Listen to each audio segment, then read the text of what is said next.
What is up with fitness, Freddie from X, frozen blueberries, and fast fat loss? Let's discuss. BalanceFIT Radio is on. 4, 3, 2, 1. Lift off and the clock has started.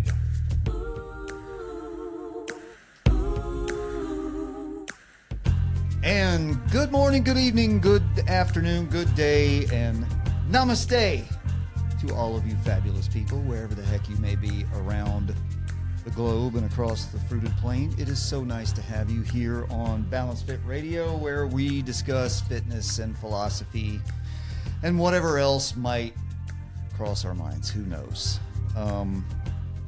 Love having you here. Please spread the word. As you know, we are all servants to the algorithm. So please like and subscribe and share, because that helps. The numbers are growing. We'd love to have you chime in the comments if you're watching on YouTube, or if you have a question. We're going to have a Q&A session.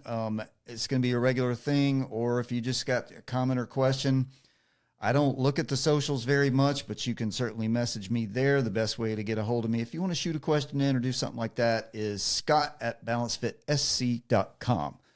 So I have a question for you. And by the way, across from me, lest I forget. I was just going to stay quiet and see how long it took. I forgot. I'm so used to doing this by myself. I just forget.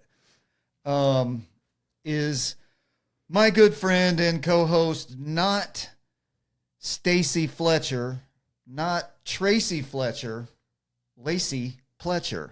Yes. Pletcher with a P. Like party. How are you feeling? Oh, so much better. Every day I get a little bit stronger, walk a little longer, don't need to take as long of a nap. So, although I've kind of been loving my cats have been loving the nap lifestyle. But still just taking it easy. I did take a side quest Friday, Saturday, and walked 1.5 miles across the Williamsburg Bridge from Brooklyn to Manhattan, which was awesome.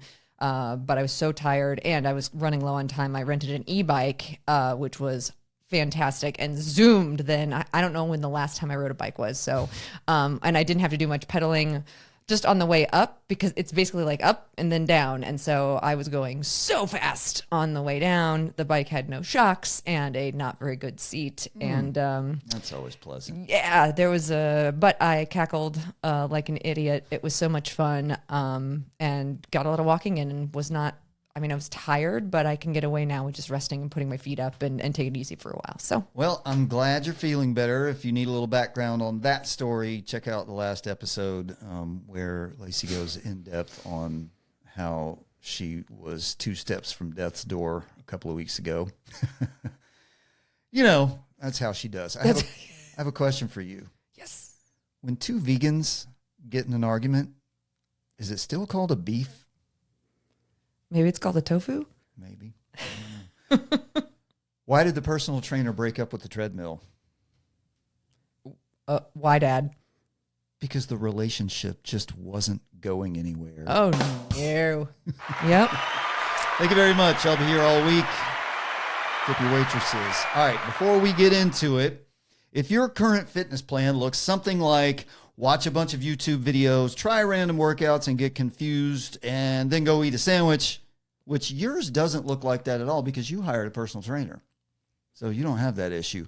If that's what you look like now, I might be able to help. The BalanceFIT Blueprint is a 3-session virtual coaching program where we build a training program, a plan designed specifically for you, your goals, your schedule, and your real life. We'll start with an assessment, just like I did with you. Build your custom program, just like I did with you. And we'll walk through it together in the virtual sense, and then we'll check in and adjust once you've had time to implement it. It's not a generic workout. It's coaching with intention. If you want a clear plan and a smarter way to train, check out the BalanceFIT Blueprint at balanceFITSC.com. Your life, your potential. But wait, there's more. There's more. If you get sick, if you have surgery, if you try to go die, Scott can also then help you reshape for where you're at to keep your fitness program going. It's not a formulaic thing where he just does this is what we're going to do and you map it out. It is a very where you're at with your health and your schedule and everything. And I can attest to that because I have thrown you some curveballs. So Yes, you you can have. always check back in with him and get it retailored to wherever you're Appreciate at. that, because the fact of the matter is, I'm not 27 years old. I have been through some battles. I've seen some highs and lows. I've been through quite a bit. So I can not only empathize, but I can sort of look from a 30,000 foot view and see, yeah, I see what you're going through, because things happen. We get curveballs. We get life beats us down. Things like that happen. We get sick. We get injured. Vacations, travel, right, whatever. Things happen. And if you need somebody in your life like that that's helping you out with your fitness regimen, who understands those things and doesn't come at you like, hey, why are you skipping a day today? What's going on here? No, we need to get you right back there. It's like, no, we need to understand what exactly is going on in your life so that you keep going, because we can understand, you know what I mean? We can understand, all right, you got sick bad this time. So that was a thing that happened to you this time. But before, it's like, well, you had this prior commitment to travel for 9 days to whatever, or the dog had to go to the vet, whatever it was. Well, we're not going to come back and just throw you back into the lion's den and go, you better suck it up and get right back where you were. Let's figure things out. Let's figure out, I got to meet you where you are. And as long as you're giving me the effort that I expect out of you, right, then we're going to work through all those things. Well, and two, I think about when I was in the CrossFit world, and each CrossFit gym does it a little bit differently, right? And I was at one that was very weightlifting focused, and it was always about lifting heavier and PRs. And I think I told you this, when I had 210 pounds on my back, I got down the bottom of my spine, went, why? So as you've seen, I'm lucky that I can get kind of strong, kind of fast. And there will come a time where I go, Scott, I don't want to do any more weight. Why? What's the point? And you know that about me, so I don't think you'd probably ever push me to that. But why are we doing more here? Let's mix it up. Let's train something different. Let's work this something different. And I know you'll work with me, because I would just, I would burn out. Like you said, you got to have something that keeps you going. And if I know I'm just going to come in here and pound myself and it's going to be heavy and I'm going to hate it because I don't really want to lift heavy, you're not going to stick with it. And regardless of what you're doing and what stage you're at in life, you should work through stages and periodization like that anyway. You shouldn't, listen, if you can tune out and do the same heavy lifts, the same compound heavy lifts, plus a few synergistic lifts, maybe some stability work, and you can do that 3 or 4 days a week forever, then more power to you. But there's going to come, most people aren't wired that way. They don't want to do that. So let's take 4, 6, 8 weeks, go through a period of where we're doing hypertrophy. Then let's shake it up a little bit. Let's lift a little bit heavier. Let's sign up for a Spartan race and kind of focus there. Like, just do something let's drift to the training over towards something that's more cardio, hit, and plyo focused, which is what a Spartan race is. And then you circle back around to it. Sure. And you're not going to lose gains. Nothing bad's going to happen to you. And I think that's a big thing these days, is fear of losing whatever it was that you were trying to achieve, which if you're chasing that, you're going to be chasing your tail forever anyway. You're never going to be happy. Because you're never going to be satisfied. You're never going to feel like you got what you got. And it's always going to be harder because you're always going to be getting older and whatnot. Right, and that's where I was going, is that eventually the connective tissue and the joints and all those things are going to start failing you. It just is what it is. And there comes a time where you got to come down off of that bell curve and maybe don't lift a little heavy. I don't want a healthy 48-year-old to be just kind of giving up, like, okay, well, I'm just going to do 5-pound dumbbell curls for the rest of my life. No, we're not going to do that. Not that there's anything wrong with that. Hey, at least you're doing something. There is a line between, it's not nothing, only nothing is nothing. And, using your time beneficially. Wisely, 'Cause yeah. That's kind of what it really comes down to. Time is the only unrenewable resource. We're all going to run out of it, and you might as well be strategic with it along the way. But in today's cultural segment, there's been a thing going on now it crossed my wake about a week ago, maybe 8-9 days ago, and I've been kind of following it on the periphery, but it's become a big cultural thing, and I like it. Have you heard about Freddie? That sounds familiar, but Yeah, a lot of people are going to know exactly what I'm talking about. Freddie, of course, the World Cup is going on. of course. So there's a lot of travelers from around the world, a lot of Europeans over here seeing the good old United States of America for the first time. And Freddie has a Twitter X account, whatever it's called, that has just exploded recently because Freddie is from Germany. He's a soccer fan from Germany. And he's just been posting little random posts on his account about his travels across the United States. And he's mostly been, at least when I first discovered him, because the people who are fans of the college football athletics that I follow most closely are starting to talk about, because he was there because they played Iceland and Argentina, I think it was, played a friendly in Auburn, Alabama, in the football stadium, and he was there. Okay, and he was posting. Auburn basically did it like one of their college football games with the eagle flight and the smoke and the fireworks and the light shows and the flyovers and all that kind of stuff, and they were just blown away by it, right? Yeah. And he was just posting all this stuff. Look at this. This is so cool. But the fun thing is he's just posting these little things about, look at this. Like, here's the hotel we're checking into. This is the greatest thing ever, right? And here he is in New Orleans right here, just driving across. Basically, like I said, I came across him as he was going across the southeastern United States.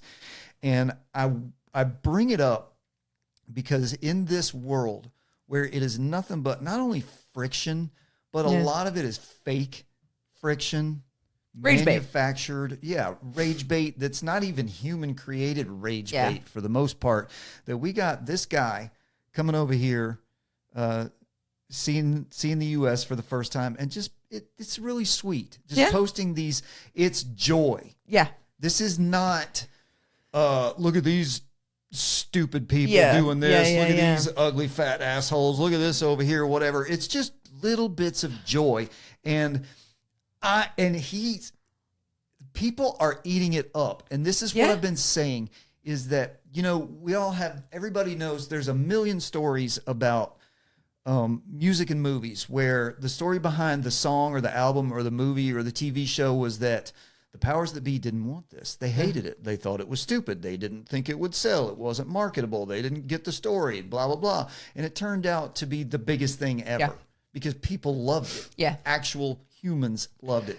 And people crave, especially these days when there's so much friction, people are craving not only authenticity, but real stuff, real things, little video clips and pictures of just driving across Alabama, for crying out loud, and they're really responding. Me biking across the Williamsburg Bridge, I put it in my last post, which was kind of my 24-hour New York City recap, but I just showed Meredith, your wife, the raw footage of me riding this bike going and laughing hysterically, and I watched it and I sent it to some friends, because nobody's interested in that on for real on your Instagram, but I laugh hysterically at it every time. Little moments of joy. Obviously, my eyes have been opened. First time I was on your show, I talked about going to the mountains and something about being out there in Colorado, which is just so surreal, and how you just sort of realized how small you are and how majestic all those things are. But on the flip side now, being in New York City, which was interesting because I could never be a New Yorker. I tried living in Chicago for a while. It's too much concrete for me. I worked in New Jersey for 3 or 4 months, and we would go over to the city pretty frequently. And I loved it over there, but I'm like, Love to there's visit. no possible way I could. And it's funny because I'd never really, I'd only been there for work really. So I was in Manhattan and, in Central Park and like all kind of those areas. But Brooklyn was very, very interesting to me. It was, kind of a different animal. So interesting when the morning I walked across the bridge, I mean, so many runners. And what I thought was interesting, that bridge, it is a climb to the point where, everybody running, passing me, I wanted to like high five them. And finally I did one guy because he was pushing a stroller and he was about 100 feet from the top. And I saw him coming. I turned around. I was just like, dude, you did this whole hill with a stroller? High five. And, some people think it's great and other people are like, get away from me, weirdo. But it's just kind of, finding those little moments of joy. And I think, sharing it, especially when people know it's authentic, is really, really great. I used to sleep when I was in graduate school. I bought myself some flamingo bed sheets. Why? Because I laughed every time I made my bed, or like it just, that moment of joy. Why do I love Weird Al? I think he's funny. Like I think that, he's cheesy or whatever. He turns songs into polkas, whatever. It gives me the giggles and I like it. So the moral of this story, and the reason I wanted to bring it up is, well, first of all, I just love people who love things. Who enjoy life, who really understand. That's when you understand what it's all about, is when you just allow yourself to enjoy life. But the foundational philosophy of my business and the way I do things is not just about lifting weights or pushing a sled or running up hills or whatever. It's about the people. And it's about what makes you tick, and how can we get better than we were the day before? Can we get better than we were the day before? And it's holistic with me. It's body, mind, spirit, and it's a lot of philosophy. But to kind of circle back to what you just said, and the reason I'm bringing this into this is 6 years ago when the world shut down. During that period of time, we had COVID, George Floyd, and a whole bunch of mess all going on at the same time. And we were all supposed to hate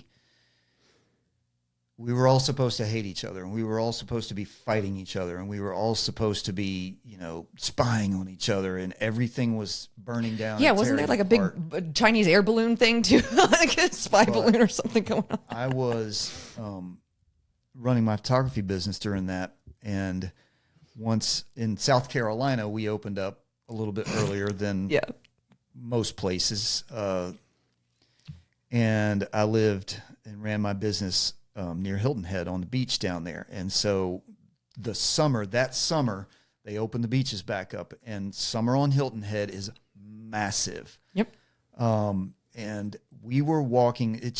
What I always tell people is to put your phone down, get away from these screens, and get away from this awful data stream, because reality that's outside the door does not match this bullshit that's going on inside these screens, which, as we said, most of it is fake anyway. Yeah.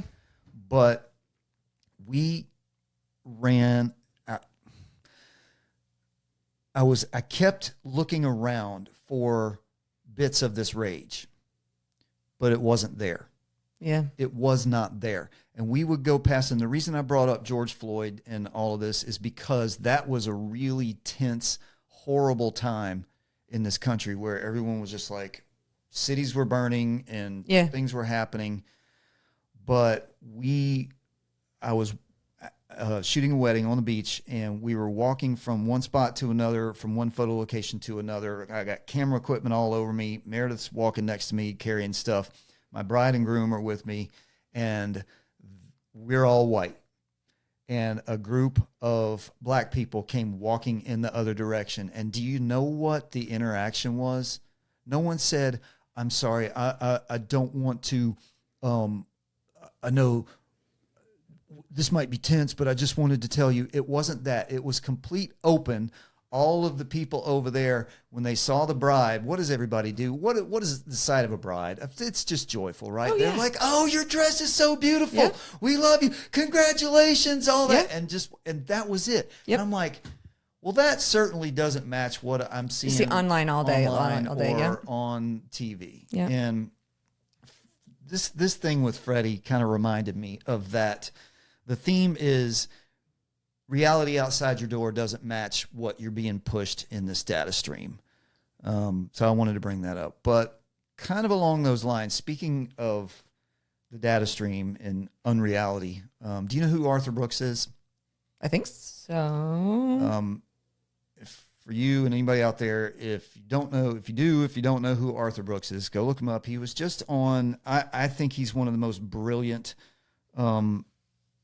I think he's a neurobiologist. Oh, okay. No, I'm thinking something different. Yeah, But he's just absolutely brilliant. And he was on the Modern Wisdom podcast with Chris Williamson, which is one of my favorite podcasts.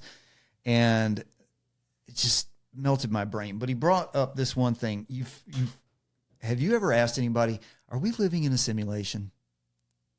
I don't think I've outright asked somebody Have that. you wondered that? I've asked myself sometimes, instances of deja vu. Instances of where I can just randomly pull things and go, how do I know that? But to me, I'm more of the, instead of a simulation, I'm more of the like multi-timeline, multi-universe sort of believer when stuff like that happens. Like this feels so familiar to me. I've been here before. Now, either I'm on a loop, which by the way, that's something we should talk about. I love loop movies. Groundhog Day, any movie, what is that wonderful movie? About time, like anything where you kind of get stuck. Tom Cruise, Emily Blunt, Live, Die, Repeat. What are the Edge of Tomorrow? I love looper movies. So, well, I've heard people go, dude, we're living in a simulation. I think we're living in a simulation. Just like rolling my eyes, going, all right, man, settle down. Go touch some grass, as they say. Well, Arthur Brooks started talking about this. Chris led off the show with. He asked him a question. It was something like, are we living in a simulation? I think he just straight up asked him that. I'm like, oh, here we go. But what's Arthur Brooks going to say? Because he's not, he's not the conspiracy guy or anything like that. But you know what he said? He basically said, oh, no, I know what it was. He said, Chris said, why does it feel like we're living in a simulation? And Arthur Brooks goes, because we are. And I went, oh, where's this going? Yeah. Because I trust this guy. Yeah. I know where he's coming from. I think I immediately know where it's going. I wrote this down because I wanted to read it. And this is what he proceeded to say. And I was like, oh, my God, he's right. The plot of the Matrix, which was released in 1999, was that a great artificial intelligence was dominating the human race and kept the human race placid in a pleasant simulation so that it could feed off human kinetic energy. It kept them in pods and ran a simulation. The truth of the matter is that today we are subjugated, not by people, but by algorithms that are fundamentally creating a simulated version of real life. I'm like, oh my God. But he went on, it's pleasant enough. It keeps us from being bored, and it feeds off our attention and energy. Yeah. Dating. Keeps us from going insane. Dating doesn't feel real. Swipe, swipe, swipe. Friends don't feel real. Scroll, scroll, scroll, scroll. Achievement doesn't feel real. Video games. What do? Hit that level. Get to the next thing. The dopamine spikes. Right. And but the then if you cortisol die, and the spawn dopamine. again. But then you do that, and where is it again? That achievement isn't real. You hit a level or won the game. That's not real. We're living in a simulation. We're living in the Matrix. We're running a left brain simulation to meet our right brain questions of love and mystery and meaning. And you can't simulate the meaning of life. Yeah. And we wonder why everybody's so freaking miserable and anxious all the time. Yeah. It's funny, the meaning of life, that goes way back to City Slickers. The meaning of life is one thing, right? When Curly says that. And this comedy show that I went to on Friday, you know what I loved? Part of it, you couldn't record because this was a very small venue, and a lot of these comedians were trying out new material that's probably going to go on a special someday, or they're going to tour with it. So there was nobody videoing, there was nobody taking pictures, there was nobody doing anything. Everybody was locked in. And I'm going to a concert in the fall with a friend, and as much as I love Mumford & Sons and can recite every single one of their lyrics forwards and backwards, I actually answered her a little more mean than I meant to. She said, do you sing along? Do you like whatever? And I said, no, I'm paying to hear the artist sing, not the people around me. And, I don't want to be in the 15-year-old Snapchat next to me. Like, and we've talked about this a lot, like put your phones down, have the moment. The bike clip I took, first of all, I hadn't ridden a bike in forever and it was bumpy. So holding my phone while trying to do this, it felt like a bad idea. So it's like 12 seconds of me going, and then I turned it off. Oh, this thing had a basket. I could have put so much stuff in that basket, Scott. Put it in the basket and then just enjoyed the rest of it. Get out of the simulation. I cannot believe that I was yesterday old when I discovered that we are, in fact, living in a simulation. I've been talking about our daughter turned 11 in 2015. And at that time, that was halfway through 5th grade. When they came back from Christmas break, they handed out all the 5th graders tablets. I lost my shit. I'm like, are you kidding me? What do you think these kids are going to do with this? No, this is a learning tool, and we have all of the appropriate filters and blocks. I'm like, no, you don't. They're going to bypass that in 5 seconds if it takes them that long. Guess what they're going to be doing? Online shopping, games, worse. Yeah. But then at the same time, for that Christmas, my stepmother, who I adore, who doesn't have an ill-intentioned bone in her body and loves this child, but gave her one of those Samsung tablets. Oh, I was going to say Switch or whatever. No, I don't know what they Samsung are tablet. anymore. This was 11 years ago. Okay.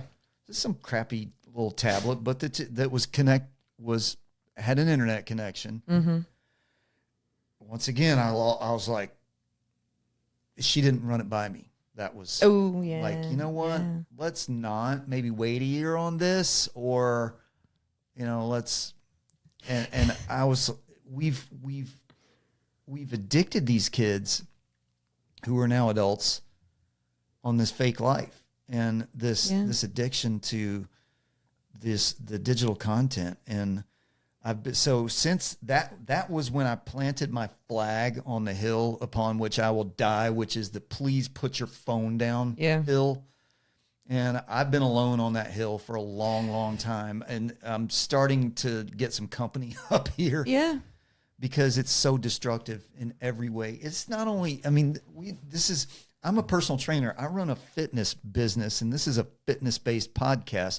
So aside from part of fitness is your mental and emotional state, the health of your brain, your prefrontal cortex development as a child, and also not only does staring at your phone, what is the number? It's something like kids, and I think I read this number last week or something, but kids in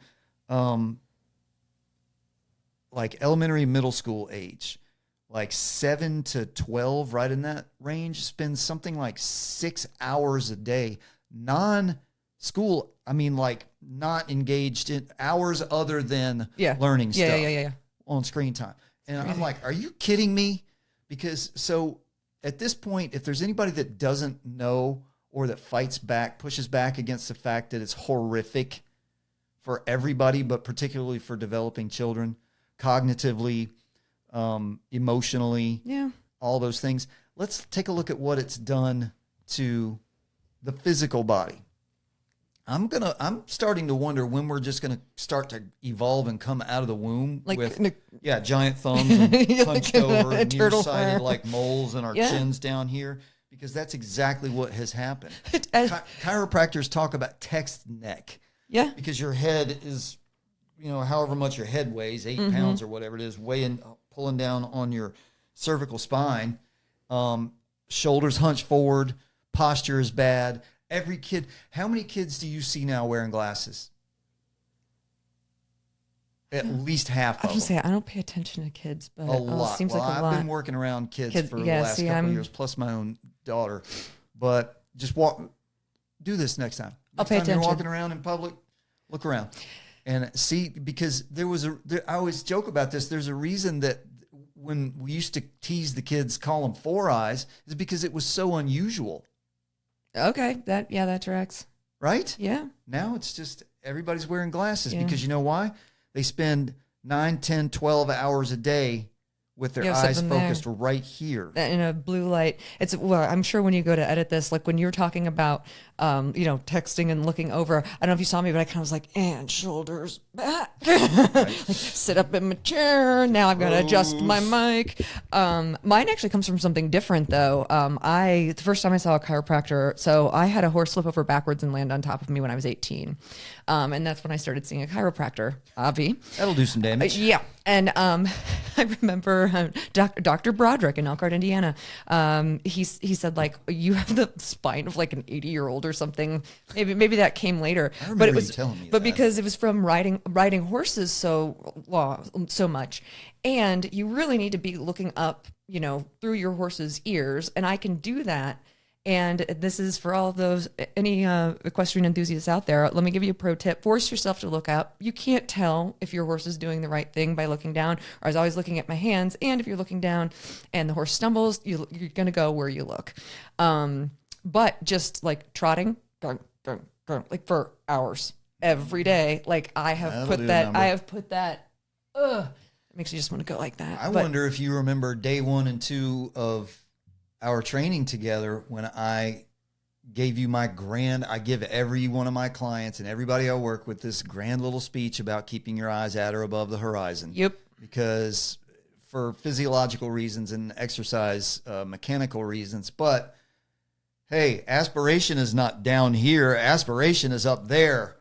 Hope is up here. First time I went off the big wall at the ninja gym, I was like, look down. Now let's not look down. Like, look out there and just fall off of this thing. Well, when I coach you to do the warp wall, I'm like, eyes straight ahead. Yeah. Keep your eyes right here. Don't look down, and actually don't look up there because then you'll end up going backwards. Scott, I on missed the wall. warp wall. Like, I was no good at that at all. Like, I got the concept. I did or did not have the right shoes.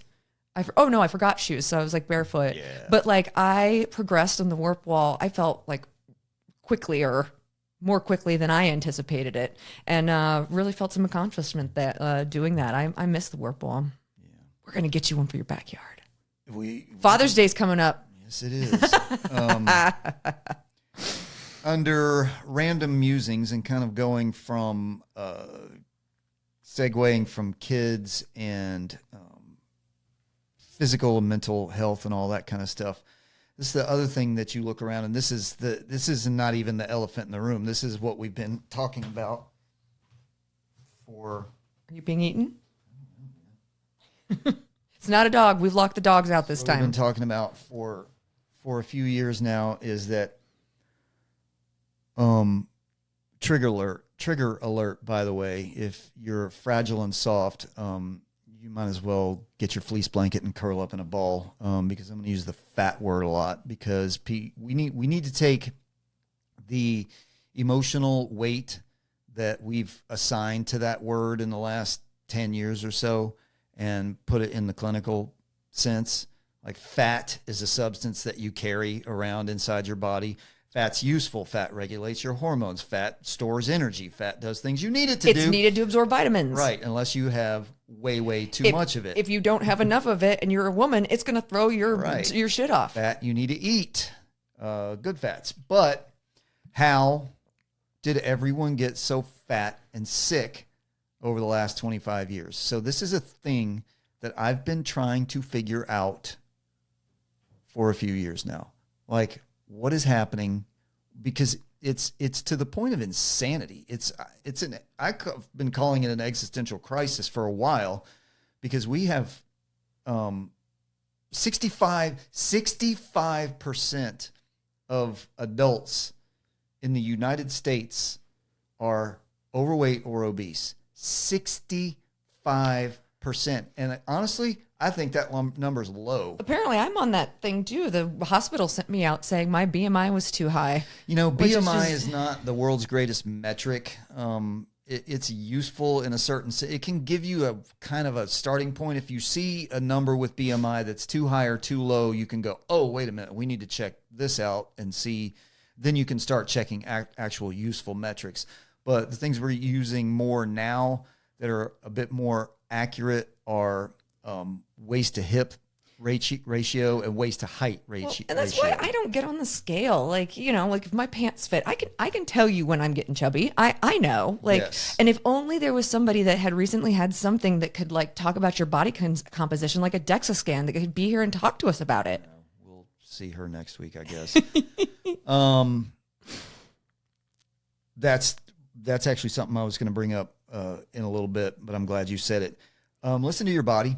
You don't need to stand on a scale and by the way, overweight is a weird thing as well, because you can be a bodybuilder is probably going to be overweight and their BMI is going to be off the chart. They're not going to be able to deal with that because they're carrying so much extra lean muscle mass.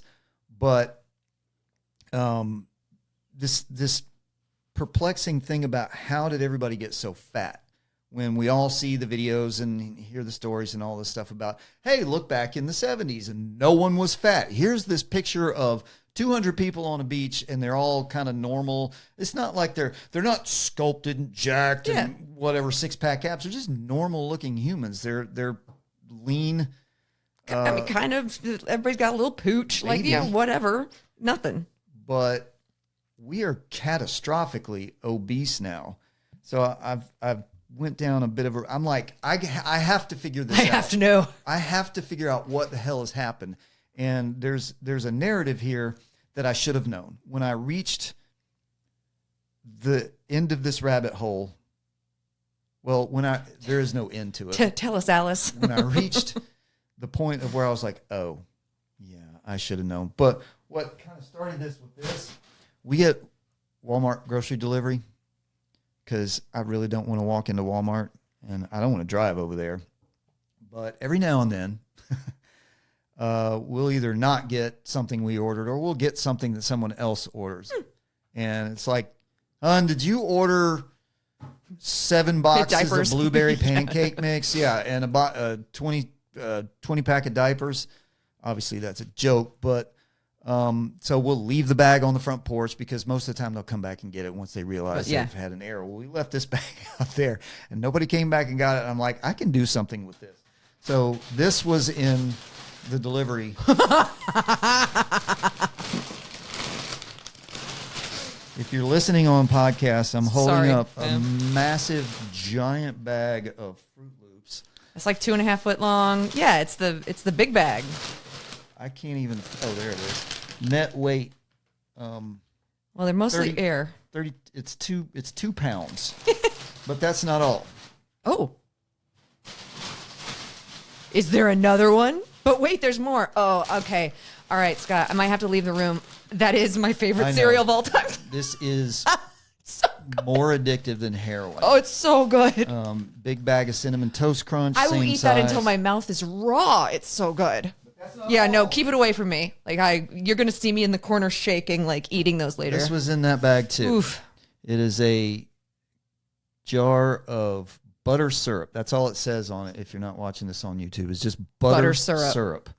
And you know that means there's probably nothing that resembles any kind of food in here. So anyway, my first reaction to that was, burn it. Who?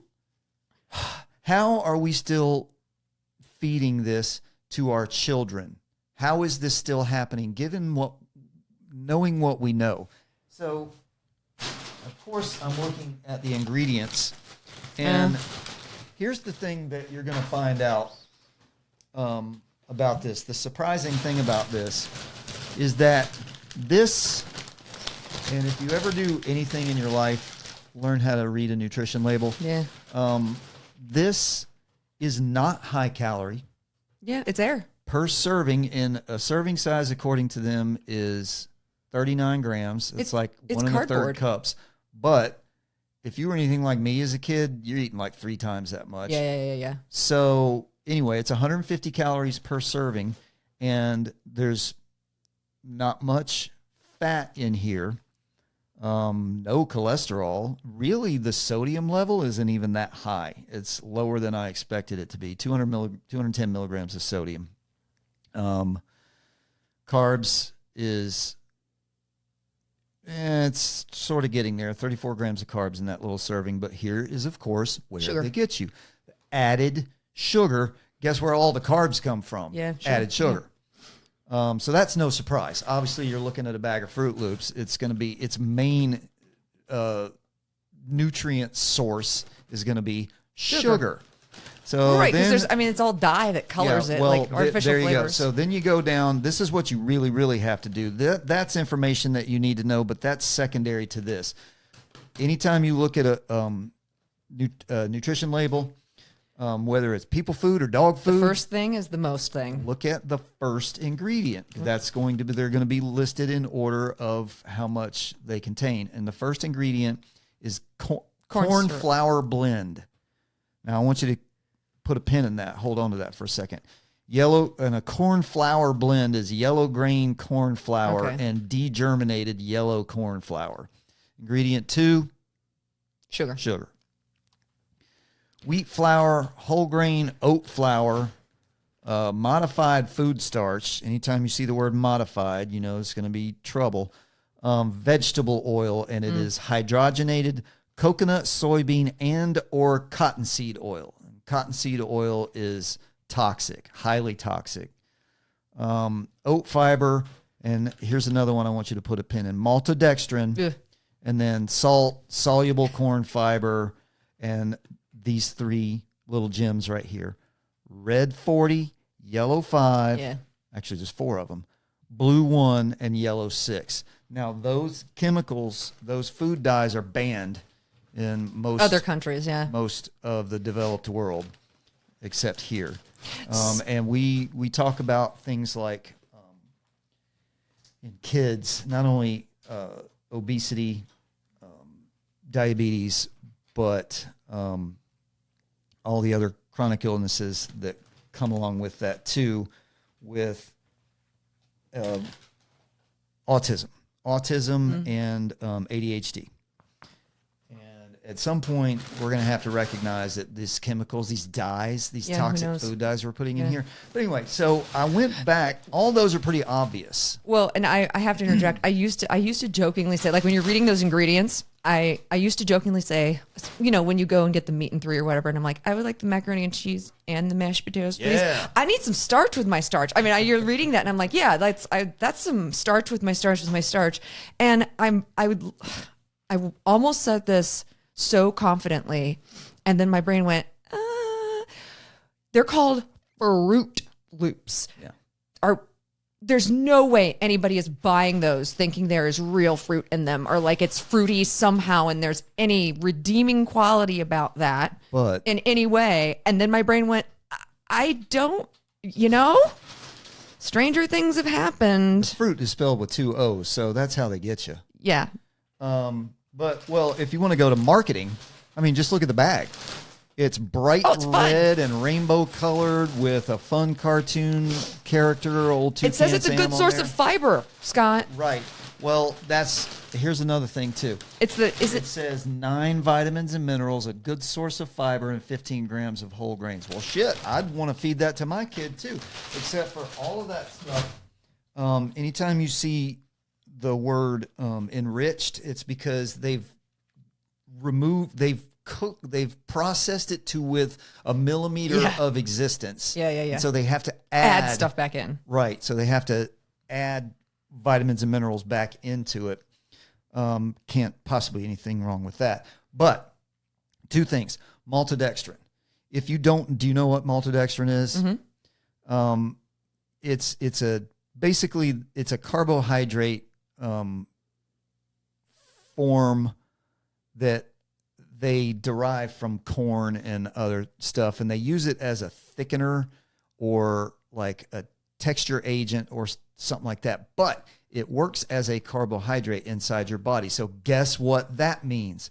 not only are you getting 15 grams of added sugar in a portion about that big, but you're getting maltodextrin in there too. So you're getting double sugared. Yeah. Because your body's going to convert, obviously, the sugar, but it's also going to convert that maltodextrin into glucose. And of course, we're dealing with high fructose corn syrup too. You know, that's why do I know what that is? I don't know. One summer I ate as close to organic as I possibly could, or I worked with somebody and they gave me just a list of, if it has this ingredient in it, you can't eat it. And maltodextrin was on there. You know, just a list of all of the way they hide the names of sugars. You know, they don't, a lot of times it doesn't come out and say sugar.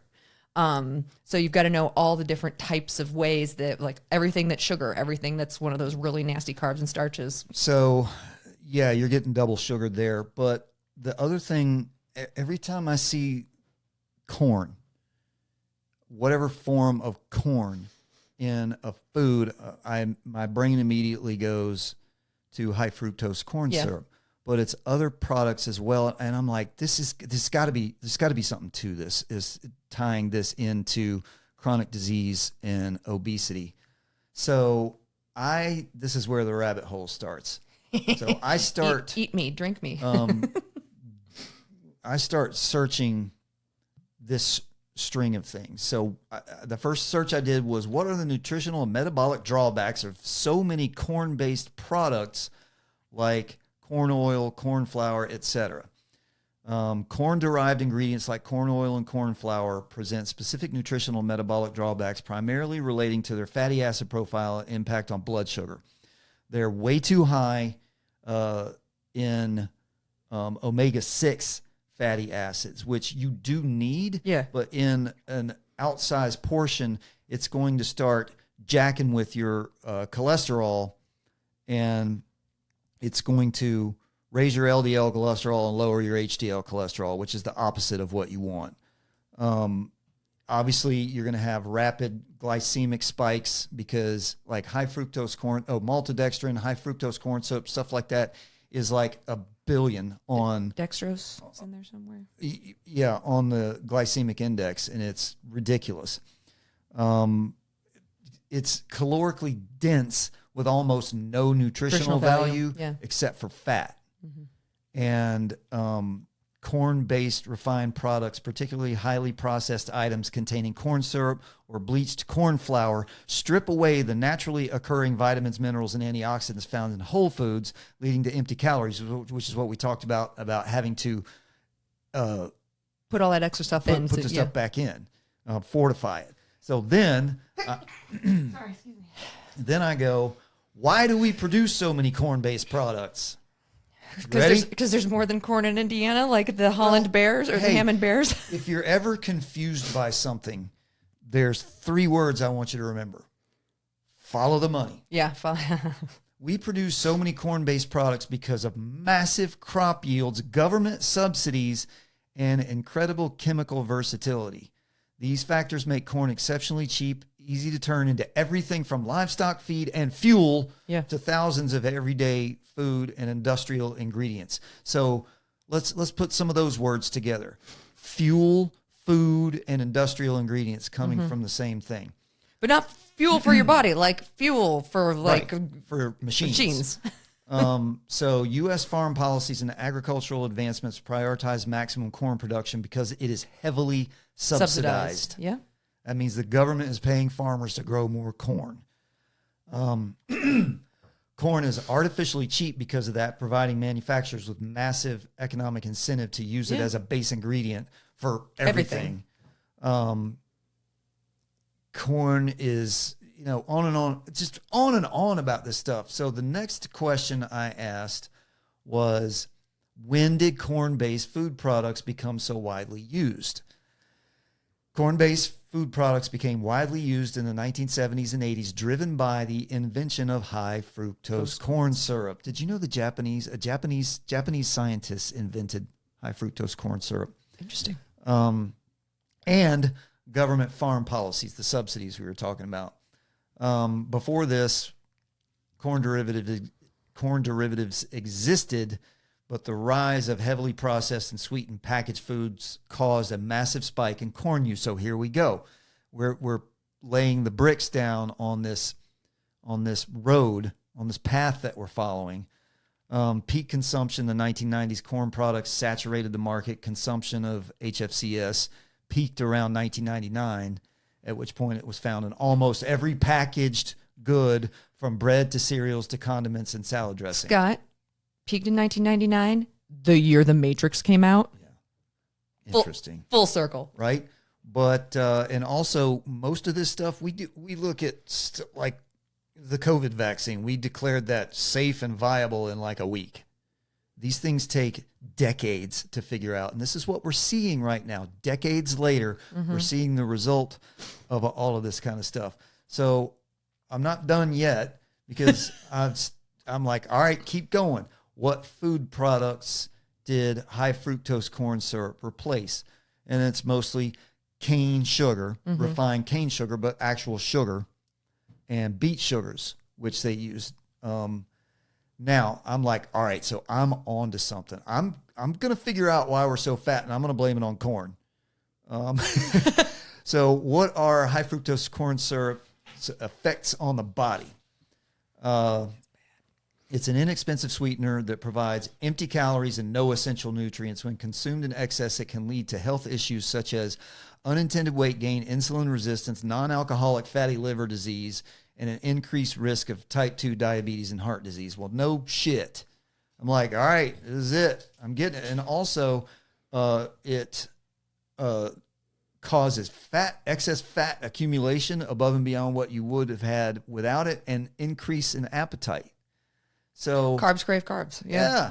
So then I asked, has there been an increase in the amount of sweetener used in food products over the past 30 years? Yeah, because it addicts you. I'm like, all right, how much of this high fructose corn syrup are we using? So yes, the overall sweetness of the global packaged food supply has increased. Over the past 3 decades, manufacturers have significantly increased both caloric sweeteners like sugar and high fructose corn syrup, and 0-calorie or low-calorie artificial sweeteners. Now, there are some people that will tell you that artificial sweeteners are okay, but I'm not buying it. Aspartame? No. I'm just not buying it. Which we know what that does to your pancreas as far as sugar spikes, and if your body gets fooled into thinking it's getting sugar, it stops producing, the insulin production spikes and troughs in artificial ways, which creates it's the precursor to type 2 diabetes. Then I asked, is the shift to so many corn-based food products in the 1970s and 80s responsible for so much obesity and chronic disease? Now, this is where I hit a wall. This is where I started getting sad. Sad trombone.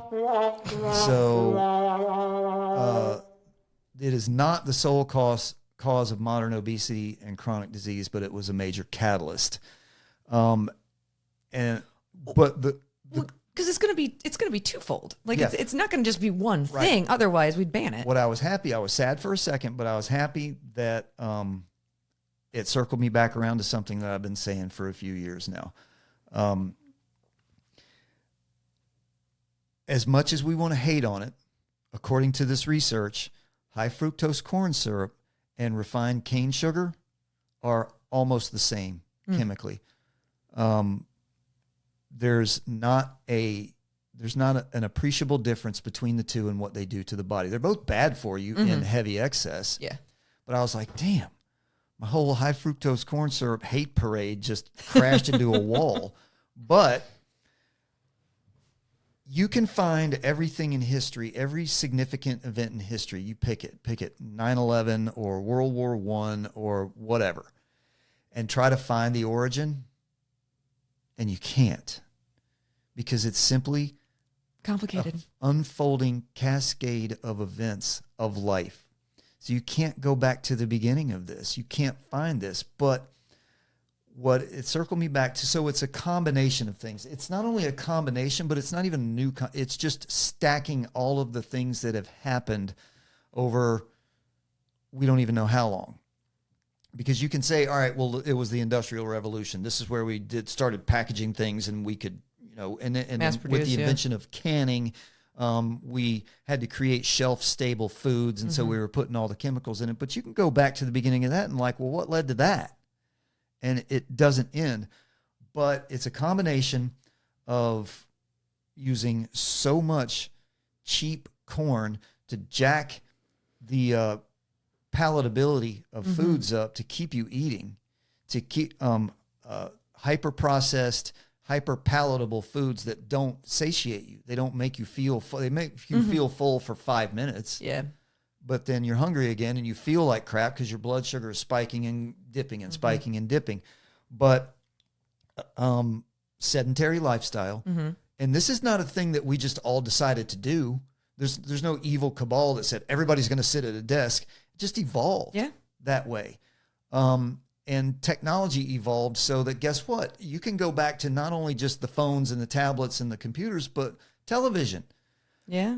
Before television, you know what everybody did? They sat out on the front porch. Chased a hula hoop with a stick. Yeah, and talked to the neighbors while the kids chased fireflies or whatever. Yeah. Huck Finn. But the TV brought everybody inside, huddled around in the living room, and it kind of started breaking society a little bit, and everybody was a little bit more sedentary. Then more office jobs, more sitting. Now we're into this full-blown digital addiction with screens everywhere. We can't get away from them. And I look around and I see everyone I see, children, adults, young adults, doesn't even matter. Everyone I see has anterior pelvic tilt from sitting too much and both upper and lower cross syndrome from staring at their phones and not in a weak posterior chain. Yeah. So it's catastrophic. But here's the thing too. Think about the difference. Now, I grew up as a kid. I was born in 1969. So I was a little kid in the 70s, and I was a teenager in the 80s.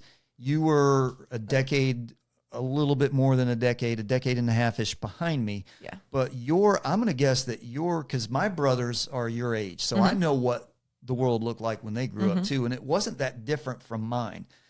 It's so easy to be fat right now because of the sheer, utter abundance of everything.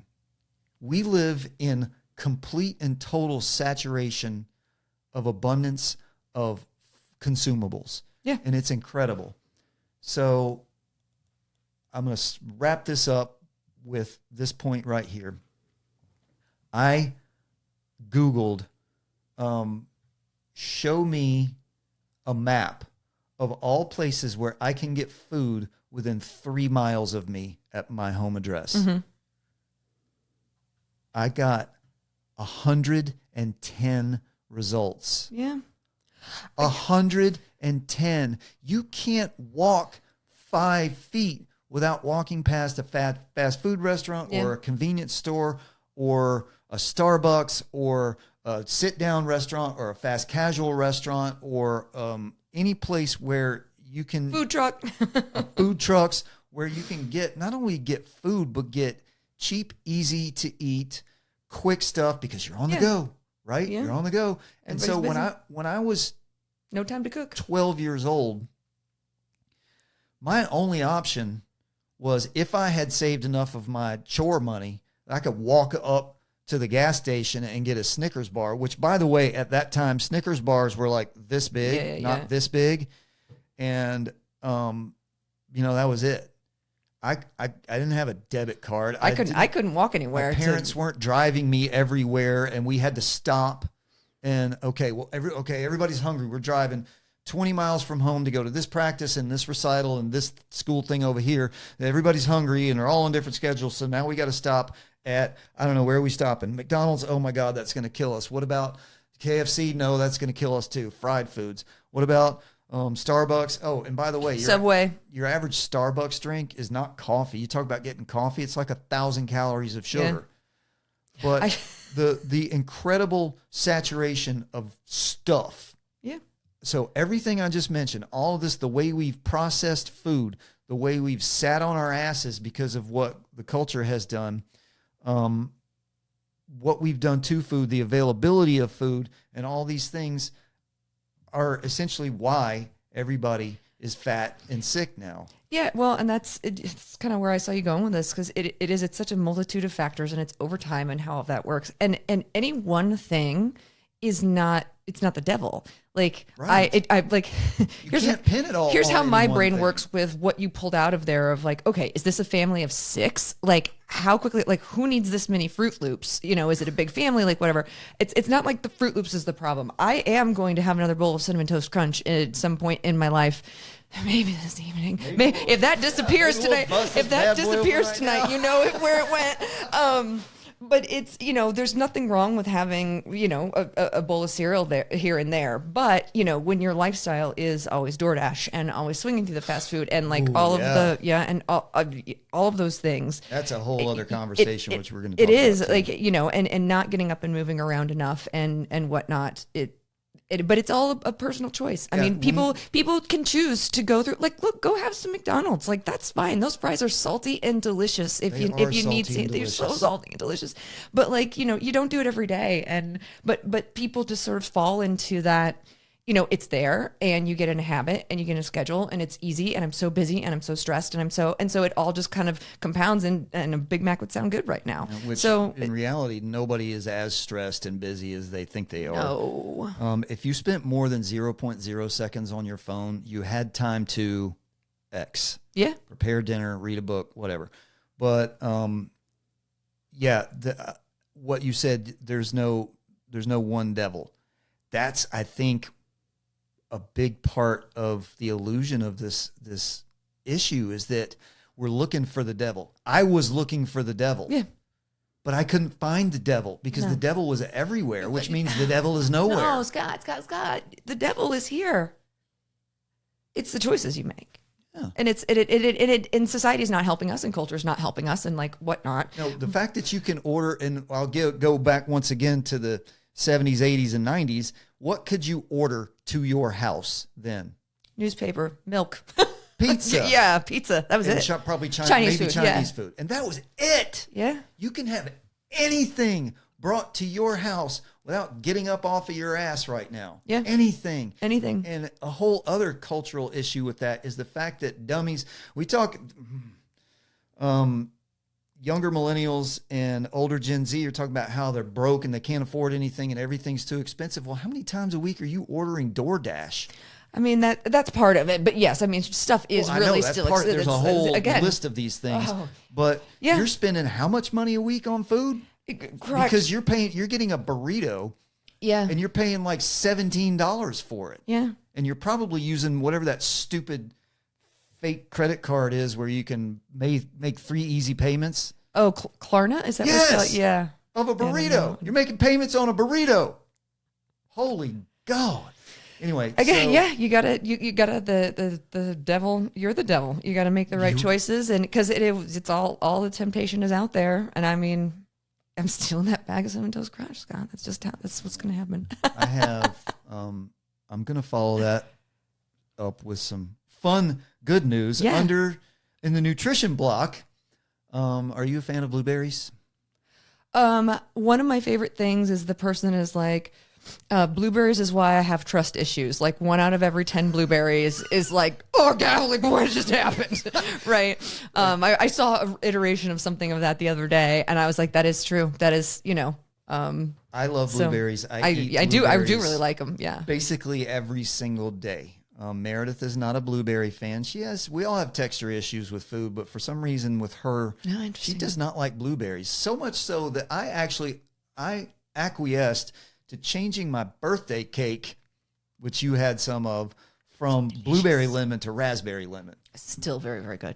Oh my God, it was so good. Anyway, blueberries. I love blueberries. They are a superfood. They're excellent antioxidants, vitamins, all the kind of stuff. Good, healthy carbohydrates from fruit, sugar, and fiber. Yeah. So here's what I found. But the seeds that get in your, oh my God, when you get one down, and that is the worst. Seeds and blueberries. You're Yeah, thinking with of a little blackberries. no, they're the little things that can get in your teeth and then they get stuck there. It's my only Little complaint. skins. Well, anyway, so because buying fresh blueberries is really expensive, Hard and expensive. Yeah. and I don't want to shop for blueberries every 3 days. I can go to Sam's and get a Frozen. 4-pound bag of frozen blueberries. And I learned a long time ago that frozen food got a real bad rap. People talk about how frozen food loses all its Right. nutrients, except that's the opposite of true.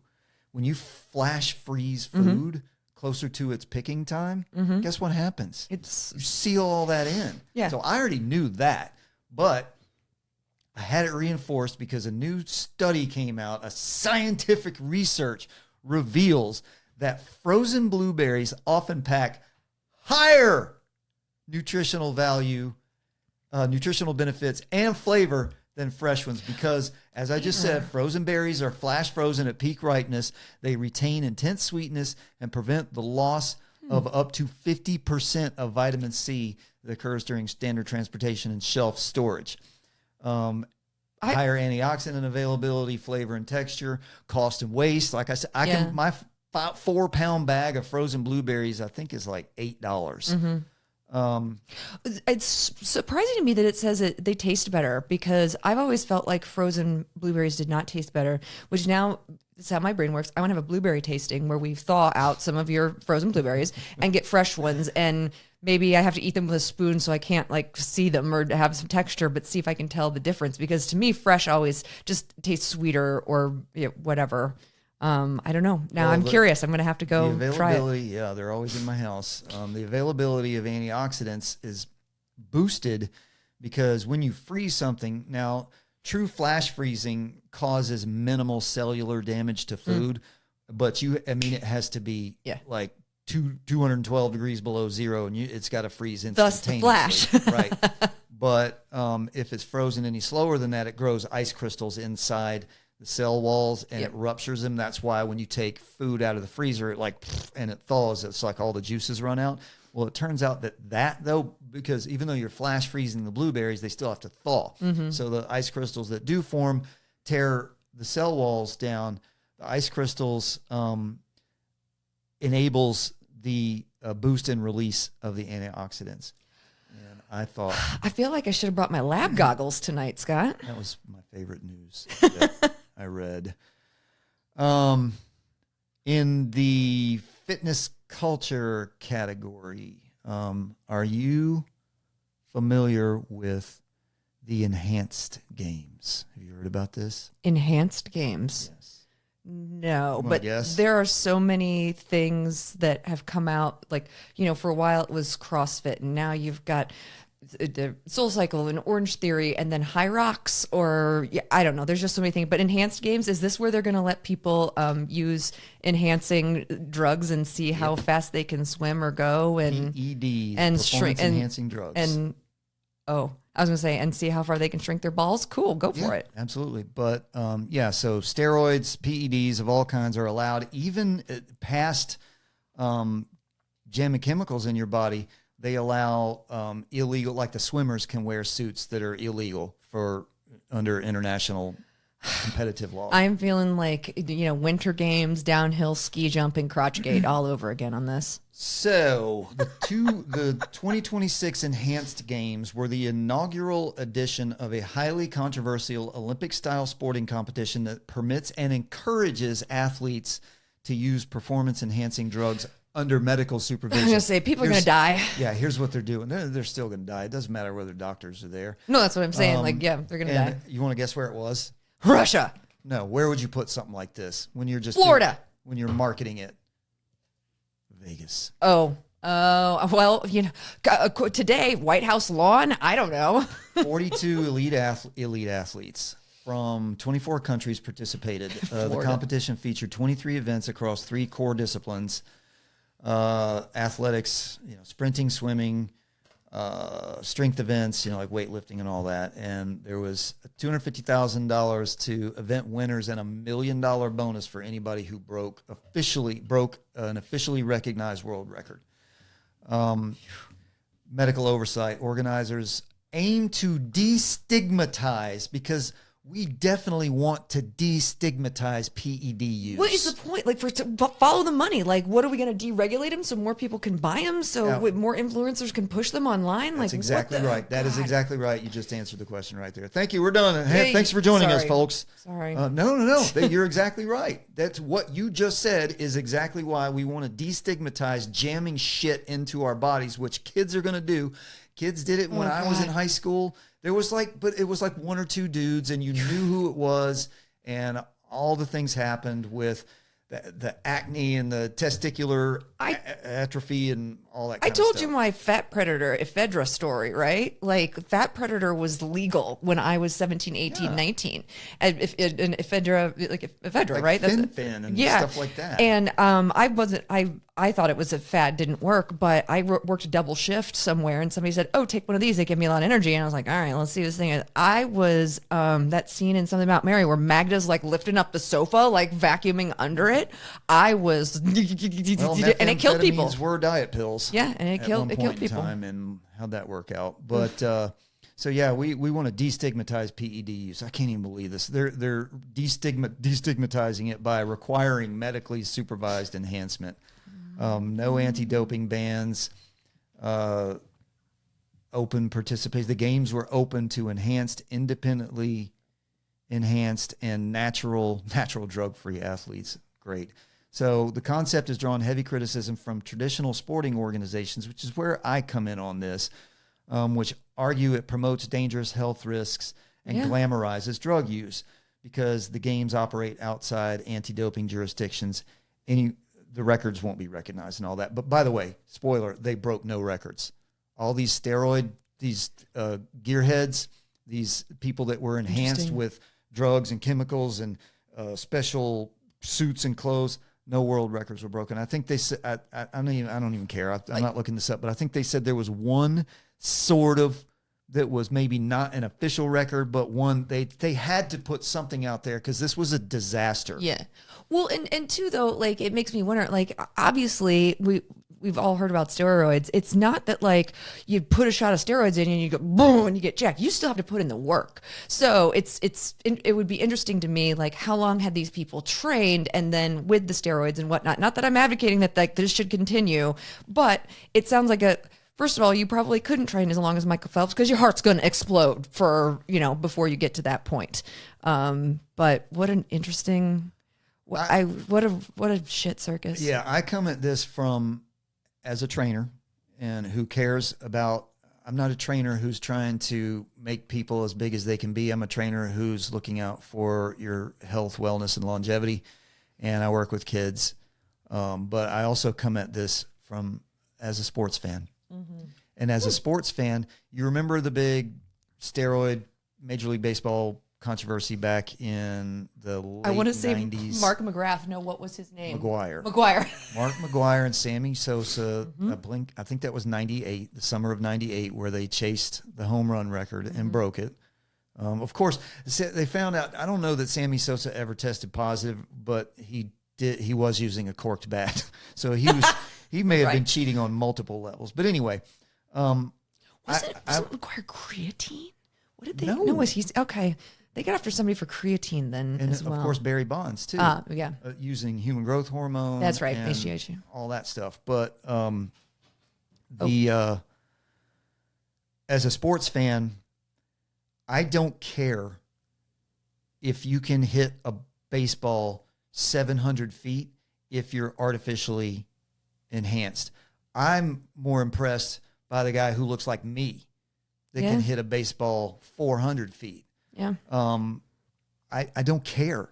I'm not impressed. Sports has always been about the human element. It's always been about the human element overcoming hardship and achieving or failing. Yeah. Because it was the thrill of victory and the agony of defeat. That's what sports is about. And if you're in there taking it can be equipment like PGA golfers these days, they're hitting the ball. Dudes my size are hitting the ball 400 yards. And I'm like, a lot of it's the ball and a lot of it's the clubs. And I mean, there's advanced strength training and who knows how many of them are on steroids. But I'm like, why don't you take my golf clubs and go play at the golf course I play at and see how you do. That's the tournament that I'd like to see. Once a year, I'd like to see a PGA Tour event that's played with off-the-rack clubs on a Muni. When I was taking golf lessons, because my parents were like, learn how to do this, my mom got out her clubs from the 70s. They were in a turquoise bag and had turquoise handles. And it was really hard to hit with them. And I just said, can I maybe get something more this century? And my mom said, if you can learn to play the game with these, you will know how to play the game. Exactly right. Wise. That's wisdom right there. I'm telling you, Dana Pletcher, she's a sage. Hey, Q&A time. You got any questions for me?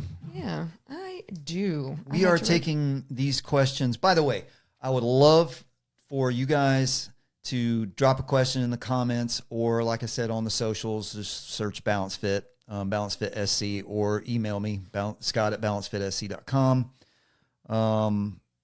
And shoot me a question. But for now, we're pulling questions. These are from questions that are the most asked questions of normal people seeking out advice from trainers. So what do you got? All right. Well, I'm going to kind of combine these two. So what is the best diet for fat loss? And specifically, how can I lose belly fat fast then? So there's, fat loss, and I felt like these two kind of go together. All right. I'm going to answer the second part first. How can I lose belly fat fast? Testing. You can't. I was going to say, or spoiler alert, like you're going to have to lose fat from all of you and it will go off your belly too. It's not specifically. You cannot spot reduce. You cannot spot reduce fat. Hey, girls, you can't lose the tricep, the underarm jiggles. You can't reduce. You can't spot reduce back boob. You can't spot reduce your hips. Guys, you can't spot reduce that fat ass gut you got. Yeah. Sorry. But you can't. When you lose fat, the process of losing, burning, processing excess fat does not happen in places, in locations, and it happens holistically all over. Now, people can typically tend to gain fat where they carry it or show it. I'm gonna say like and some people just carry it. Like my dad lost so much weight when I was a junior in high school because he was tired of his spare tire. He could not get rid of the tire, but he lost so much fat in his face. People asked my mom if he was sick, right? Like, well, you just hold fat places. It's your genetics. Men will tend to carry excess fat in their bellies and in their faces. And by the way, if you ever see anybody that doesn't really look fat, but their face just kind of looks bloated, they're an alcoholic. Anyway, that's a side tangent. Anyway, let me get back to it. No, you cannot spot reduce. So you can't lose belly fat, quote unquote belly fat. You will lose fat in general throughout your system. But I'm glad you asked because we need to keep pushing this out there until everyone knows it. Now, how can you lose belly fat fast? You can't. The process of losing fat takes time. And there is one way and one way only on this earth to do it, and that is to be in a calorie deficit. It doesn't matter what you eat. You have to be in a calorie deficit. It does not need to be some draconian 1,000 calorie a day calorie deficit. If you are in a 100 calorie per day calorie deficit below your standard consumption, and that's a sliding scale because you're going to your body mechanics, the more you gain or lose weight, your deficit is going to increase. So let's say we're on that sliding scale. If you maintain a 100 calorie deficit forever, you're going to lose weight forever. Not a lot, not fast. You're probably going to lose maybe like a quarter pound a week. Yeah. But you're going to lose weight being in a calorie deficit. If you are at maintenance, meaning you're taking in the same calories that you're using, or if you're at a surplus, you're eating more calories than you're burning, you're either going to maintain or gain weight. That's it. There's no mystery to this. Now there's this stupid diet out there now it's a fad. People stay away from trends and fads. This is real simple. I think it's called if it matches your macros, or if it fits your macros. If it fits your macros, I think that's it. And what that means is you can either eat whatever bullshit you want as long as it matches your macros and that you're in a calorie deficit. Yeah. Well, that's great. Except for that just gives you an excuse to eat trash. which is going to go past the whole body weight thing into your overall health. And then you're going to feel like trash, and then you're not going to stick with it. And so what's the point anyway? So let's go back to the first part of that question. What is the best diet for fat loss? There's actually, I don't want you just to do a diet or a nutrition plan for fat loss. I want you to incorporate exercise too, because it's going to make it a lot easier. You can lose fat without exercising. Well, and I like the whole idea of, losing belly fat or some fat off of you, because when we say lose weight, again, I was able to lose weight doing that while putting on muscle mass. And so I did drop some weight, but then it came off. But my scan would show you that like I was obese, right? Yeah, so and that's why, I like this the idea of wording more this is fat loss. Fat loss. Because if you gain lean muscle mass and lose fat, you're actually probably going to step on the scale and it's going to go up eventually. You're going to go on a scale roller coaster. So don't think about weight loss. And back to what you said earlier, which is, this is where I wanted to bring this up, was you listen to your body. Mm-hmm. You will know if you're carrying too much weight. You will know. Your body will tell you. It's a miracle. But anyway, the best diet, I want you to do a nutrition plan and an exercise plan. So here's the secret. Here's the hack, the secret. Are you ready? Balance. Eat mostly whole foods. Get a good mix of macros and micros. And that's it. Stop eating ultra-processed food. Stop overeating. Weigh your food. Measure and weigh your food. Yeah. 95% of the people on Earth, maybe even more, have no idea how much they're eating. The appropriate portion for peanut butter just makes me sad. Yeah, exactly. It's 32 grams, and it's like tiny, that much. Yeah. So get some balance in your life. Get a hold. Not every meal has to be a culinary experience. Stop eating out so much. Cook your own food. Take some agency in your health. So eat a balanced nutrition plan made mostly of whole foods. I'm a realist. Are you allergic to me? No, I don't know. Well, I kind of saw some stuff floating around earlier. I think I'm just cooking. I think I'm just kicking up stuff over here. I am a realist. I understand that we are going to eat chocolate cake, fast food, or cake, or whatever. I personally, I say this all the time. I don't want to live in a world without cookies and tacos. Yeah. Right? So, but eat mostly whole foods and understand the macros that you need to initiate fat loss. You need to understand that your macros, that your fat needs to come from mono and polyunsaturated fats and not saturated. Right, fat, and different kinds of carbs, and and Google those things. That's it. That's an easy answer to this. Balance, mostly whole foods. Understand what you're putting into your body. Measure and the other part of that was exercise. So what's the best? Honestly, the best exercise for fat loss, it's not high intensity stuff. It's not cardio. It's cardio, but it's a low intensity, steady state cardio. You need to add, and you need to lift weights. You need to add lean muscle mass, because you know what lean muscle mass is going to do? It's going to burn more calories when you're resting. And also protein, which you need to eat a diet high in quality proteins. The thermic effect of food, it takes more energy to digest and break down good quality protein than it does all those shitty carbohydrates. But anyway, low intensity, steady state cardio, you need to go walk. You need to walk for, I'm going to tell you 3 days a week, more if you got the time, at least 45 minutes. You need to keep your heart rate somewhere in zone 2-ish, which is going to mean, depending on everybody's zones are different based on where you're at physically. But if you can walk and carry on a conversation, but you're huffing and puffing a little bit, but you can't, like you couldn't sing a song. That's where you need to be. So somewhere kind of around 110 beats per minute, somewhere in that range. You don't want to go up. And the reason is the mechanism to the fuel that you're going to burn in high intensity cardio is sugar, carbohydrates.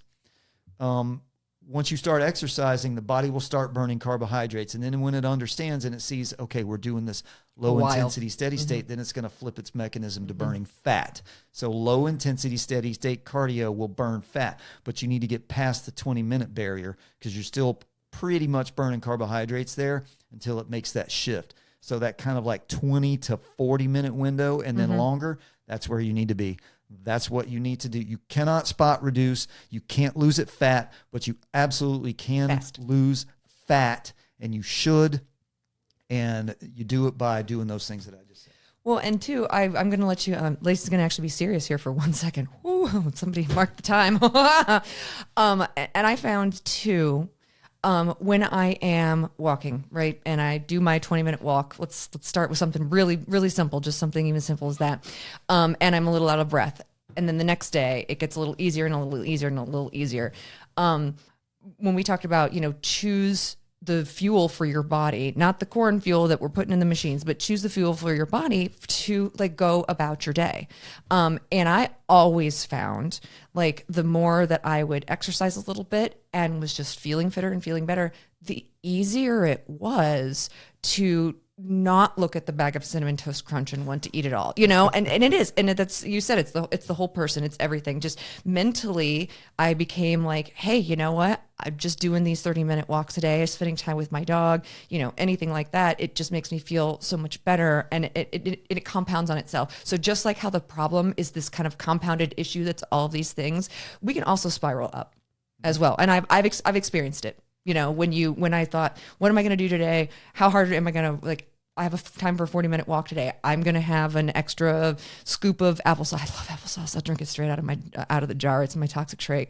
But to think about like what I'm actually doing for the day. And I found that it's hard to start. It is, but it is so much easier to keep going once you get going. I always say how you do anything is how you do everything. And that works both ways. Yeah. If you try to maintain a little bit of discipline, try to do the right thing. How you do anything is how you do everything. That means you're going to compound that into other things in your life. And also, if you're lazy, sitting on your ass, and you don't get the exercise that you need, and you sit there and eat Takis and Mountain Dew all day long, then how you do anything is how you do everything is going to work that way too. I'd say like the best advice I ever got from my father, and it blew my mind because I was still pretty naive. I was in my mid-20s, and it's this exact same thing, just said another way. Lacey, liars don't lie about one thing; they lie about everything. So yeah, if you're a liar, how you do one thing is how you're going to do everything. And so that's just. Before we move on, I wanted to make sure I'm not sure I said this as vociferously as I wanted to, or if I highlighted this particular thing, but a lot of people think that because of what I just said about flipping your system from burning carbs to burning fat for fuel, don't undercut your carbs too much. Your brain needs carbohydrates to function. But I said I want you to lift weights too, because that's going to help you gain lean muscle mass. It's going to help you reduce fat if you follow the nutrition plan as well. But people tend to want to cut. Remember when carbs were evil? Yes, Atkins. People want to cut their carbs, but your body needs carbs. And also carbohydrates induce glycolysis, and glycolysis actually aids in muscle protein synthesis. So you need like a pre-workout. I don't want anybody, why get your pre-workout out of a jar when you can eat a little bit of plain oatmeal with some raisins, banana, and honey, and it's like 200 calories, and it costs about 18 cents to make, and it's actually whole food that's good for you, and that's going to generate the glycogen that you need to hit that intense workout to build your lean muscle mass. So I wanted to make sure I got that in there. Don't undercut your carbs. You need them. You need to understand what your macro mix needs to be. Atkins was wild. My mom and I tried it, and just like pile driving sausage for dinner was the weirdest thing. My ex-husband did the bulletproof, and so he's like putting butter in his coffee in the morning, and I was like, I tried to do it, and I know it's going to work differently for men and women. It just felt so backwards to put butter in I'm like, I don't want these calories, and it doesn't actually do anything. And then my lips just felt so. Anyway, first of all, it's gross. Second of all, a keto diet, while it can be helpful for certain medical conditions and certain places and times for certain people, it is wildly unsustainable. And in the end, a high fat diet like that, it's not good. All right, what else? So you were talking about, go out and walk 3 times a week. Like, do I need to work out every day to see these results? Like, to see results? in general? Like, and how hard do I got to get in the pain cave? Like, Yeah, I appreciate that question, and I want to be thoughtful about it. So the first thing I want to do is answer a question with a question. What kind of results? Yeah, define results. So I need to know what kind of results you're looking for. Are you looking to add a huge amount of muscle mass? Are you looking to lose a little bit of fat? Are you what are you just looking to be healthier in general, which is what I advocate for? But I'll take this in the kind of the middle of the road category. Do you need to work out every day to see results? No. If we're talking about a little bit of strength training, a little bit of core, a little bit of stabilization, a little bit of cardio. Now you can actually make a strength training workout into cardio if you keep your heart rate up throughout the entire workout. But no, in fact, you can overwork yourself. You got to figure out and where you are on the stage of your fitness regimen is a big part of this. So you cannot go into the gym on day one and slam yourself, give yourself such bad delayed onset muscle soreness that you can't work out again for another 2 weeks, and then you just fall off the wagon altogether. Yeah. So you need to, if you are looking to gain muscle mass, you need to lift heavy weights. You certainly do not need to do that every day. There are bodybuilders that tell you that they can get gains from 1 day a week. I don't want to get into the whole bodybuilding thing because I don't like it. Those people sound special. I don't think it's healthy, and to me it's kind of pointless because it's so many bodybuilders will tell you like they're not functional. They're pretty, like they look great, but like it's a vanity thing. Why are you doing this? Anyway, but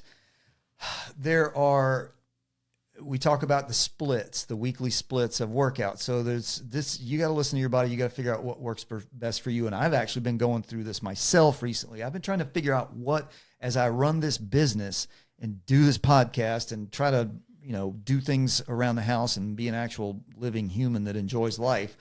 I got to figure out how I fit my workouts in there, what's going to be best for me.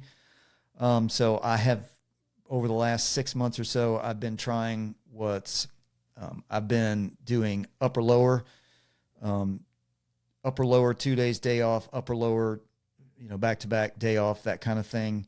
I just actually finished with that, and it just doesn't work for me in my life right now. It's too much. I'm too old. I got too many injuries to be lifting 90 minutes or 2 hours a day to get what I need to get in there. Also, full body, 3 day a week, full body, which I really kind of want to lean into. But once again, I'm doing like 12 exercises and it crushes me. I don't have the time. And the one that everybody makes fun of, that everybody says is probably the least effective, is the one that I actually land on that works best for me. And they call it the bro split. It's like chest and tries, back and bis, leg day, that kind of thing. It's not that simplistic for me, but when I break it down like that, I'm able to achieve a lot more. So you need the best workout is the one that works for you. I was going to say, for me, I don't feel like I accomplish something when I just do like biceps and back or whatnot. For me, I love the compound movements. Give me compound movements all day long. Give me some brain challenges. Make me do the Lieutenant Dan thing, and that's what keeps me interested. Because just sitting here going like this all day long, and then coming back to it, on my next split coming around, like I'm bored. So for me, what really is great is the compound movements and more of a full body. Sort of head to toe, including the old noodle, is what works for me. Yeah, and I like that. So, no, you don't need to work out every day. You shouldn't work out every day. Your body needs recovery. If you're lifting heavy weights, you're going to break yourself down, and you're going to eventually end up quitting if you're trying to lift every day. The first time you sit down in your car, try to get out, your hamstrings scream at you. I want you to lift heavy weights. I want you to pick up heavy things and put them down. I want you to move in all three planes of motion. I want you to do all of the fundamental human movement patterns: push, pull, squat, hinge, twist, lunge. I want you to do all that stuff. And I want you to I want your rate of perceived exertion, your RPE, to be fairly high. And I want you to get the appropriate rest, the appropriate sleep, and the appropriate nutrition. And that's all you need. But at past that, whatever workout plan you need to do the one that works for you. Mm-hmm. Yeah. What are you going to stick with? So I guess last question. 1 second. Hydration. Scott, how much water should I be drinking today? Well, that's a good question. This is something that we've been talking about in the athletic world forever. I just burped. I bet that was pleasant. Did y'all hear that? I hope so. I'm classy, y'all. So once again, what are we talking about? Are we talking about pre-exercise hydration? Are we talking about maintenance? Are we talking about, do you live like we do? Do you live in the South like it is now where it's 1,000 degrees and humid outside and you only have time to work out in the middle of the day? Mm-hmm. And or you're training for a Spartan race in August and you're tempering yourself because the race is not inside in an air-conditioned gym. So there's a lot of factors there. Fluid management, flow rate, and sweat calculation. These are all of these sciencey, nerdy trainer things, doctory things that you don't need to know. I'm going to circle back to this thing that you said that I brought up again. And the reason when you said it an hour and a half ago, this was the part that I wanted to bring it up with. Listen to your body. But I'm going to give you a couple of recommendations. The second thing you do in the morning, what? Well, I was gonna say, what's a starting place for me? Listen to my body, but like, there's got to be a formula out there that tells me kind of where to start. There is a formula, and it's a pain in the ass that no one's ever going to do because you have to fluid management, flow rate, and sweat calculation. You got to figure out body weight, how many ounces of sweat, how many ounces of fluid that you're losing through sweat in over 15 and 20 minute increments. And no one's going to stop in the middle of exercise and weigh themselves to figure out how much, or weigh them. All right, how much did I weigh before? How much did I weigh now? Okay, drink some water, keep going. No one's going to do that. So if you get up in the morning, the first thing everybody does in the morning is what? Pee. Exactly. So the second thing you Even do the in dogs. the morning, the second thing you do not grab that cup of coffee. Do not grab your stupid phone. Don't go sit in front of the television. Don't do let the dogs out. But drink somewhere between 18 and 24 ounces of water. And you know what? You're still going to kind of be asleep. And to me, it's one of those things because when I start drinking the coffee and I want the coffee now, I'll just wake up, fill this guy up halfway and at least just start my day and just power pound it when I'm walking out to the kitchen to grab whatever, just because I've started it and you get it all down and then that's done. You've already got that on your calculator. There are times of day when I want you to pound water and times of day where I want you to sip water. No guzzling at night unless you enjoy getting up and down in the middle of the night 6 times. But anyway, hit that 18 to 24 ounces of water first thing in the morning and give your kidneys a jump start. Mm-hmm. Then have your coffee. Yeah. By the way, your adenosine receptors are going to take that caffeine a lot better if you wait about 30 or 40 minutes or an hour. So if you love that caffeine, it's going to do a lot more for you if you wait a little bit. You know who's all about their kidneys right now? Yeah. Yeah. Me too. Yep. But for non-athletes, typically you want to look at something like half of your body weight in ounces per day. I was going to say, just like a rule of thumb. So if you weigh 160 pounds, then about 80 ounces of water a day, something like that. Now, if you sit inside in an air-conditioned desk all day, you may not quite need that much versus someone who's working on doing road work, construction all day long.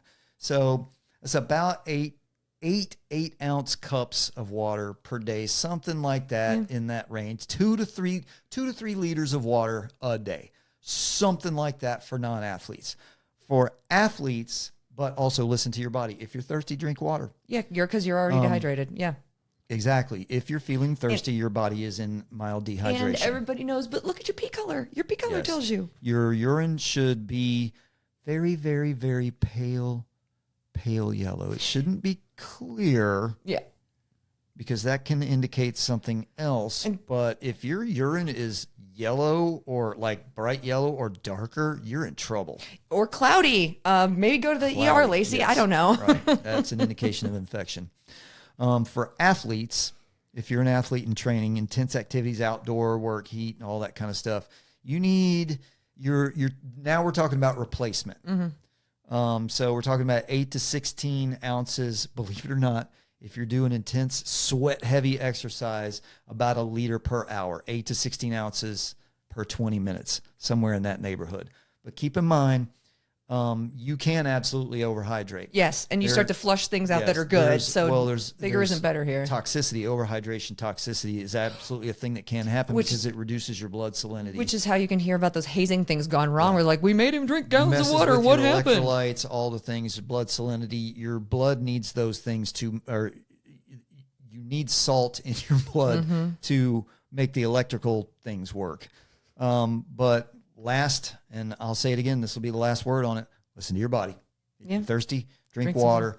But as you pointed out, and I will second, if you are feeling thirsty, you're already in a state of mild dehydration. So make sure that you maintain that. But if you give your kidneys and your body and your bloodstream that initial kickstart of 18 to 24 ounces first thing in the morning, religiously, no matter what, I don't care, do it, then you're off to a good start and you have to think about it a lot less. Yeah. So that it? What else you got? I think that was everything I had for today. Although you said it twice today, and I know the buttons you have over there. I know we've got sad trombone. I know we've got a couple like laugh tracks, but I really want you to get a button that just goes gains, because it's just funny to me when we reference gains in a little bit of a tongue-in-cheek way. I mean, everybody's gains are going to be different, but I like to say it like a bro, even though I'm not doing bro gains. All right. Like, hey, done. No, easier said than done. All right, let's get on out of here.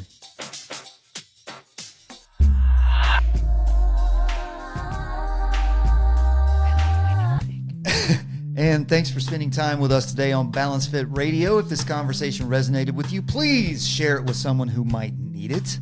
And let me leave you with this thought. It is exercise alone that supports the spirit and keeps the mind in vigor. It's from Cicero. So until we meet again, be capable and resolute and move through life with a sense of purpose. Train to be the right kind of dangers. And remember, enjoy your life, your potential. Peace out, homies. We'll see y'all next time. Hey. It is fun. Almost did it in an hour and a half. Perfect. Hour and 42 minutes.